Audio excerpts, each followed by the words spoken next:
நீங்க ஒரு 90ஸ் கிட்ஸா? இந்த ஒரு வீடியோ பார்க்க சொல்ல உங்களுக்கு ஒரு பக்கத்தில சிரிப்பும் வரும். அப்படி இல்லன்னா இன்னொரு பக்கத்தில அழுகையும் வரும். அப்படி என்னடா சொல்ல போறேன்னு பார்த்தீங்கன்னா, 90ஸ் கிட்ஸ்ல நடந்த எல்லாத்தையும் சொல்ல போறேன். அப்படி இல்லப்பா நான் 2கே கிட்ஸ்ப்பான்னு நெனச்சீங்கன்னா, நீங்க பார்த்தீங்கன்னா இந்த ஒரு வீடியோவ உங்க வீட்ல இருக்கிற பெரியவங்க கிட்ட போய் எடுத்துன்னு போய் காட்டுங்க. ஸோ அவங்க பார்த்தீங்கன்னா, அவங்களுக்கும் ஒரு பக்கத்தில கண்ணீரோட சிரிப்பும் வரும்னு நான் நெனைக்கிறேன். நீங்க என்ன நெனைக்கிறீங்க?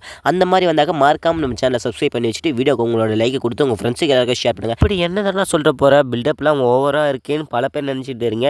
ஸோ மறக்காம இந்த குட்டி ஸ்டோரிய ஃபுல்லா பாருங்க. நீங்க 2கே கிட்ஸா இருந்தாலும் பரவால்ல, 90ஸ் கிட்ஸா இருந்தாலும் பரவால்ல. இத ஃபுல்லா கவனிங்க. வாங்க ஸ்டோரிக்குள்ள போகலாம். ஸோ அப்படி என்னடா சொல்ல போறேன்னு பார்த்தீங்கன்னா, முதல்ல அப்பாலேருந்து ஸ்டார்ட் பண்ணலாம். ஸோ இவங்களோட அப்பா பார்த்தீங்கன்னா என்ன பண்ணுவாங்கன்னா, காலையில எழுந்த உடனே பசும்பால் வாங்குறதுக்கு வரிசையில நின்னுன்னு இருப்பாங்க. அப்புறம் என்ன பண்ணுவாங்க, டீ போட வேண்டியதான். அதுவும் ஒரு ஸ்பெஷல் இருக்கு. ஸோ வாங்கிட்டு வந்த பால்ல தண்ணீரே கலக்காம அம்மா பார்த்தீங்கன்னா டீ போட்டு தருவாங்களாம். ஸோ இதான் அந்த காலத்துல ஸ்பெஷாலிட்டின்னு நான் நெனைக்கிறேன். டீ குடிக்க சொல்ல கூட சாதாரணமா குடிக்க மாட்டாங்களாம். சும்மா எல்லார் முகத்தையும் பார்த்துக்கிட்டு, சிரிச்சுக்கிட்டு, ரசிச்சுக்கிட்டு, ஸோ சந்தோஷமா எல்லாம் ஹேப்பியா டீ குடிப்பாங்களாம். இதுலயே இவ்வளோ இருக்கா? இன்னும் உள்ள போனா எப்படி இருக்கும்? ஆர்ப்பாட்டமே இல்லாமல் நம் அனைவரும் தொலைவில் உள்ள பள்ளிக்கு கூட நடந்தே போவோம். அதாவது எவ்வளவு லாங் டிஸ்டன்ஸ், அதாவது 5 கிலோமீட்டர், 10 கிலோமீட்டர் இருந்தா கூட நடந்தே போவாங்களாம். ஸோ நடந்து போகவையில என்னென்னலாம் பண்ணுவாங்கன்னு தெரியுமா உங்களுக்கு? ஸோ மரத்துல இருக்கிற பழங்கள், கழனிக்கு சொந்தக்காரங்களுக்கே தெரியாம பார்த்தீங்கன்னா, எடுத்து பேக்ல அறுத்து வச்சுக்கிட்டு, ஸோ மதியானம் லஞ்சு இல்லைன்னா ஸ்நாக்ஸா இவங்க இதை தான் யூஸ் பண்ணியிருப்பாங்க. ஸோ மரத்து போகிற வழியில மரத்தில் இருக்கிற மாங்காய், தேங்காய், கொய்யாக்காய் இது எல்லாத்தையும் எடுத்துக்கிட்டு போய் சாப்பிடுவாங்களாம். அப்போனா எப்படி இருந்துக்குன்னு பாருங்கள். இப்போத்தி ஜெனரேஷன் ஸ்கூட்டியில் போகிறது, பைக்கில் வர்றது இதே தான். இவங்கெல்லாம் பார்த்தீங்கன்னா ஆசிரியர் மீது ரொம்பவும் மரியாதை கொடுத்துருப்பாங்களாம். ஸோ இவங்க ஆசிரியர் வந்து ஹோம்ஒர்க் கொடுத்தாக்கா அப்பயே முடிச்சுட்டு போய் காட்டுவாங்களாம். அதுக்கப்புறம் நான் ரொம்ப பயபக்தியோடு படிச்சுக்கிட்டு வந்தாங்களாம். ஆனால் இப்போத்தி ஜெனரேஷன் சொல்லவே தேவையில்ல. பள்ளி முடித்துவிட்டு வந்தோடனே பையை தூக்கி போட்டு தெருவில் கும்பலாக விளையாடுப்போம். இதை யார் யாரெல்லாம் பண்ணியிருக்கீங்கன்னு மறக்காமல் கமெண்ட்டில் சொல்லுங்கள். ஏன்னா இதை பார்த்தீங்கன்னா நானும் பண்ணியிருக்கேன். நான் ஒரு 2கே கிட்ஸ் தான், ஆனால் நான் இதை பண்ணியிருக்கேன். பேகை தூக்கி போட்டு பசங்க கூட ஒன்றா சுற்றிக்கிட்டு கோலி, பம்பரம் இது எல்லாத்தையும் விளையாடிக்கிட்டு நானும் ஜாலி பண்ணி இருப்பேன். ஸோ நீங்களும் பண்ணியிருப்பீங்கன்னு நான் நினைக்கிறேன். 90ஸ் கிட்ஸு இவங்க பார்த்தீங்கன்னா விளையாட்டில் கூட ஆங்கில கலக்காத ஒரு வார்த்தையே பேசுவாங்களா. அப்படி என்னடா பேசுவாங்கன்னா தமிழ் தான். ஸோ ஆங்கிலத்தை நம்ம எப்படி ஆங்கிலம், ஹிந்தி கற்றுக்கணும், இங்கிலீஷ் கற்றுக்கணும் எல்லாத்தையும் எப்படி பேசுகிறோம். ஸோ அவங்க பார்த்தீங்கன்னா தமிழ் மொழியை அப்படி பேசிக்கிட்டு இருந்தாங்களாம். அடுத்து என்னப்பா மாலை, அதாவது சாயங்காலம் 4 மணிக்கு மேலே பார்த்தீங்கன்னா நம்ம வீட்டில் அக்கா தங்கச்சிங்கள் இருப்பாங்க. அவங்களுக்கு பார்த்தீங்கன்னா நம்ம அம்மா சும்மாவே இருக்க மாட்டாங்க. தலைவாரி ஜடை பின்னி அவங்களுக்கு பார்த்தீங்கன்னா பூலாம் வச்சு விடுவாங்க. ஸோ உதிரி வாங்கின பூக்கள், அதாவது மல்லிப்பூ பார்த்தீங்கன்னா உதிரி தனியாக வாங்கி அதில் பார்த்தீங்கன்னா இந்த நூல்லாம் கட்ட மாட்டாங்க இப்போத்தி ஜெனரேஷனில். அவங்க பார்த்தீங்கன்னா அதுக்கு முன்னாடி வாழை மட்டையில் தான் வாழை பட்டியை பிரித்து அதில் பார்த்தீங்கன்னா நூல் மாதிரி எடுத்து அதை தான் கட்டி பின்னுவாங்க. ஸோ அந்த ஒரு பூவும் அழகாக இருக்கும். இந்த வீடியோ பார்க்குற நீங்கள் பார்த்தீங்கன்னா உங்களுக்கு பார்த்தீங்கன்னா தாத்தா இல்லைனா பாட்டி ரொம்பவும் பிடிக்கும்னு எனக்கு தெரியும். ஸோ அப்படி என்ன சொல்ல போகிறீங்க பார்த்தீங்கன்னா, நம்ம தாத்தாவும் நம்ம அப்பாவும் பார்த்தீங்கன்னா மொபைல்லாம் இல்லை அந்த காலத்தில். அப்போ பார்த்தீங்கன்னா உட்காந்துக்கிட்டு ஸோ நியூஸ் பேப்பர் படிச்சுக்கிட்டு இருப்பாங்க. அதுக்கப்புறம் என்ன வெள்ளிக்கிழமையான போதும் குறைந்தது 10 பேருக்கு மேலே ஒன்றா உட்காந்து ஒளியும் அதாவது என்னென்னா வானத்தில் பார்த்தீங்கன்னா நட்சத்திரம், நிலா இதை பார்த்தீங்கன்னா பார்த்துக்கிட்டு அழகாக ரசிச்சுக்கிட்டு ஸோ நட்சத்திரம் என்னென்ன இருக்குது எவ்வளவு இருக்குதுன்னு எண்ணிக்கிட்டு இருப்போம். ஸோ இது எல்லாத்தையும் நானும் பண்ணியிருக்கேன். கிட்ஸில் இருந்த அம்மாக்களுக்கும் சரி பாட்டிகளுக்கும் சரி சீரியல்லாம் என்னவே தெரியாது. அவங்க என்ன பண்ணுவாங்கன்னா வீட்டு வாசலில் விளையாடுற அவங்களோட பசங்க, குழந்தைங்க, பேர குழந்தைங்க எல்லாரும் விளையாடுறத பார்த்தீங்கன்னா ரசிச்சுக்கிட்டு ஸோ இப்படி பண்ணு அதை பண்ணு இப்படி பண்ணுன்னு ரசிச்சுக்கிட்டு அவங்களும் பார்த்தீங்கன்னா குறிப்பு சொல்லிக்கிட்டே இருப்பாங்க. அதுக்கு முன்னாடி பார்த்தீங்கன்னா நம்ம அம்மா பாட்டிலாம் என்ன பண்ணியிருப்பாங்கன்னா ஸோ அரிசியை ஊற வச்சு பார்த்தீங்கன்னா ஆட்டுக்கல் இல்லைன்னா உரல்ல ஆட்டுவாங்க. அதை ஆட்டி உடனே அது அப்புறம் என்ன இட்லி தோசை நமக்கு சுட்டு தருவாங்க. ஸோ அதிகபட்சமாக அந்த தோசை பார்த்தீங்கன்னா ரொம்பவும் பெருசாக இருக்கும். ஸோ தடிமனாகவும் இருக்கும், பட்டையாகவும் இருக்கும். அதை சாப்பிட்றதுக்கு ஒரு தோசை சாப்பிட்டாலே போதும் வயிறு ரொம்பிடும். அந்த அளவுக்கு தான் நம்ம பாட்டிலாம் தோசை சுட்டு தருவாங்க. அதுக்கப்புறம் என்ன இட்லி சொல்லவே தேவையில்ல, நல்லா பஞ்சு மாதிரி பூ மாதிரி இருக்கும்.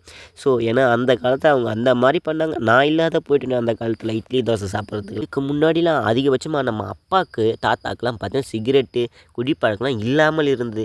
ஞாயிற்றுக்கிழமை மதியானம் என்ன தெரியுமா பண்ணுவாங்க, ஸோ எதனா ஒரு படம் ரிலீஸ் ஆகாதா, அதுவும் எப்படி ஒரே ஒரு டிவி மட்டும்தான் இருக்கும். அந்த டிவியில் பார்த்தீங்கன்னா 10 பேருக்கு மேலே ஒன்றா உட்காந்து பார்த்தீங்கன்னா பல பேர் பார்ப்போம்.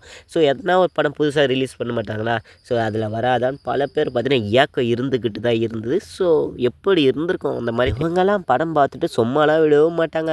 ஞாயிற்றுக்கிழமை பார்த்த படத்தை திங்கக்கிழமை பார்த்தீங்கன்னா ஸ்கூலில் போய் அதை பார்த்தீங்கன்னா ஃப்ரெண்ட்ஸுங்கிட்ட பேசிக்கிட்டு சொல்லிக்கிட்டே இருப்பாங்க. ஸோ இது பார்த்தீங்கன்னா எல்லாருக்கிட்டும் அப்படியே தெரிஞ்சுக்கினே இருக்கும். இந்த கதை இப்படி இருந்ததா அப்படி இருந்ததான்னு பல பேர் பார்த்தீங்கன்னா மாற்றி மாற்றி பேசிக்கிட்டு வராங்க. இதுக்கு பார்த்தீங்கன்னா நானும் வெயிட் பண்ணியிருந்தேன். அது என்னன்னு கேட்டிங்கன்னா, ஸோ நம்ம வீட்டுக்கு பார்த்தீங்கன்னா கெஸ்ட்டு வருவாங்க, உறவினர்கள் வருவாங்க. அவங்களுக்கு பார்த்தீங்கன்னா நம்ம அப்பா அம்மா போய் கடைக்கு போயிட்டு ஒரு குளிர்பானம் அதாவது ஜூஸ் வாங்கிட்டு வருவாங்க. ஸோ அதை பார்த்தீங்கன்னா அவங்க குடிச்சிட்டு நமக்கு மீதி தரமாட்டாங்களோன்னு ஒரு ஏக்கம் இருந்தது. எனக்கும் இருந்தது. ஆனால் அப்படி பார்த்தீங்கன்னா கொடுத்தாங்க. அதையும் நான் குடிச்சிட்டேன். குடிச்சிட்டு சும்மா இருந்தேன்னா அவங்களே திட்டிட்டு அதுக்கப்புறம் நான் அவங்கள கலாய்ச்சிட்டு ஓடிடுவேன். இதான் நடந்தது. நம்ம பார்த்தீங்கன்னா தீபாவளி பொங்கல் வந்தால் நம்ம இப்போத்தி ஜெனரேஷன் என்ன பண்ணுறோமோ ஸோ அதை விட அவங்க டபுள் மடங்கு பண்ணியிருக்காங்கன்னு தான் சொல்லணும். ஸோ தீபாவளி ரம்ஜான் பண்டிகை வந்தால் புது துணி எடுக்கிறதுக்கு குடும்பத்தோடு போவாங்களாம் கடைக்கு. ஸோ அம்மா அப்பா வாங்கி கொடுத்த துணியை மட்டுமே அணிந்து அழகு பார்ப்பாங்களா. ஆனால் இப்போ பார்த்தீங்கன்னா சொல்லவே தேவையில்ல, ஆன்லைன் ஷாப்பிங் இந்த மாதிரி டிஜிட்டலில் போயின்னுக்குது இந்த உலகம். இந்த ஒரு விஷயத்தை கேட்க சொல்லி எனக்கே ஷாக்கிங்காக இருக்குது. அப்படி என்னடா சொல்ல போகிறேன்னு கேட்டிங்கன்னா, ஒரு தெருவில் பார்த்தீங்கன்னா 2 பேர் காதலிப்பதே அபூர்வமாக இருந்தது. அன்றைய காதலர் காதலிக்க சொல்ல பார்த்தீங்கன்னா அப்படி கிடைக்கவில்லைன்னா காதல் தோற்றுவிட்டாக்க தற்கொலை செய்து கொண்டிருந்தாராம். இது பார்த்தீங்கன்னா ரொம்ப டேஞ்சராக இருக்குது. ஆனால் இப்போவும் பார்த்தீங்கன்னா பல சம்பவங்கள் நடக்குது.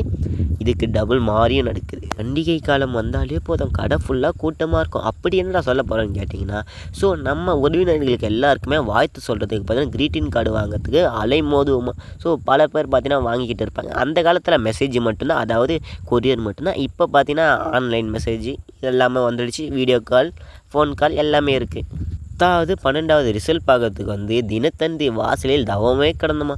ஸோ அங்கே மட்டும்தான் ரிசல்ட்டு வெளியே சொல்லுவேன்னு சொல்லுவாங்க. இப்போ பார்த்தீங்கன்னா மொபைல் இருந்தாலே போதும் பார்த்துக்கலாம்.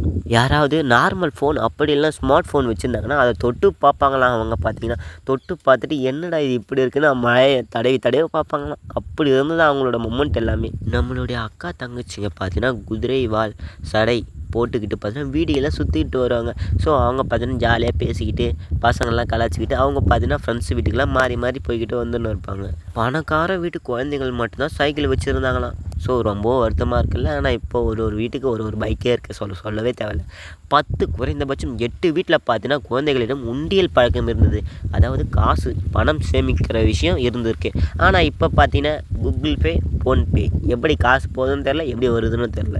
நைட் டைம் வீட்டில் இருக்க சொல்ல கரண்ட் ஆஃப் ஆயிடுச்சுன்னா எல்லோரும் வீட்டை விட்டு வெளியே வந்து வாசலில் நிற்போம். ஸோ எல்லாருமே அந்த மாதிரி தான் பண்ணுவாங்க. ஆனால் கரண்ட்டு வந்த உடனே என்னென்ன பண்ணுவோம் தெரியுமா? கை தட்டிட்டு வெளில போய் லைட்டை போட்டு ஃபேனை போட்டு டிவி பார்ப்போன்னு இருப்போம்.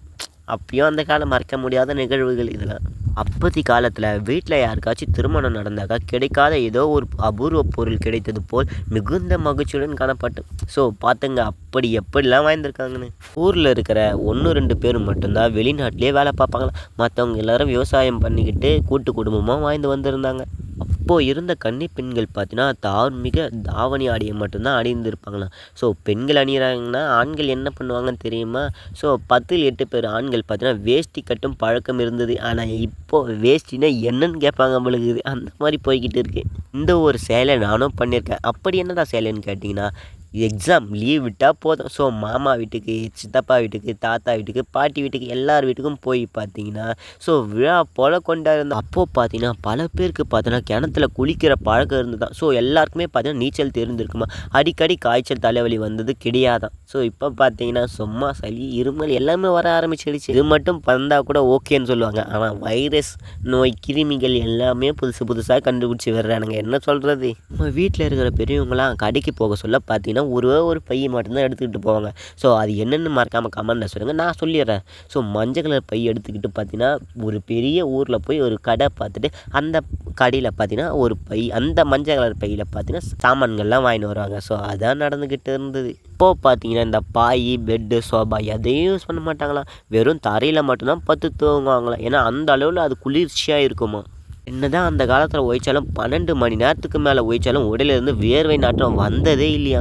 ஸோ இது என்னடா சாத்தியமாக இருக்குமா? எனக்கே ஒன்றும் புரியலையே. ஸோ இதை பற்றி நீங்கள் என்ன நினைக்கிறீங்க மறக்காமல் கமெண்ட்டை சொல்லுங்கள். இவ்வளோ சொன்னதை விட இதைத்தான் ரொம்பவும் முக்கியமாக கவனிச்சுருந்தாங்களா. ஸோ அது என்னென்னு பார்க்கலாமா? அதாவது அப்பா பேச்சு சொல்படியே அவங்க கேட்டு நடப்பாங்களாம். ஸோ அவங்களோட சொல்படி தான் நடப்பாங்களாம் இவங்களும். இந்த ஒரு 90s கிட்ஸு ஃபைனலாக மென்ஷன் பண்ணுற விஷயமா இது இருக்குன்னு நான் நினைக்கிறேன்.